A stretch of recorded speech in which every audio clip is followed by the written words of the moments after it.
ரெண்டா பொழுதுன்னு ரெண்டு இல்லைண்ணே சைடில் பார்ப்பீங்க தெரியுமா? எப்படி வைக்கேன். அதான் அதுக்கு பேர் குறுக்கால குறுக்கணும்னு பயந்தாங்க எல்லாருமே. இல்லை அங்கெல்லாம் வந்து குறுகாலம் சொன்னால் உங்களுக்கு தெரியும். இங்கே வந்து எப்படின்னா குறுக்காலம் கிராஸ். ஓகே. ஓ அந்த அர்த்தம். அதான் குறுக்காலம். இங்கே என்ன சொன்னா நம்ம ரெண்டா பொழுது ரெண்டா போடுறது. ஓகேண்ணா. ஓகே ஓகே அப்படியே போடுவா. அப்படியே பீஸ் மட்டும். இது பட்டையாத்தினா ரெண்டே பட்டை பட்டண்ணா இதை பிடிக்கிறீங்களா? ஆமாம் இப்படி கொடுங்க. அவ்வளோதான். இது ஒரே ஒரே ஒரே ஒரே ரெண்டு அவ்வளோதான் அவ்வளோதான் அவ்வளோதான். இதை மட்டும் லைட்டாக போட்டுருங்க. ரொம்ப பெருசாக வேணாம். இது ஓகே. ஓகே.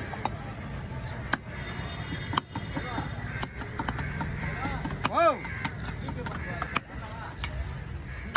பண்ணலாம்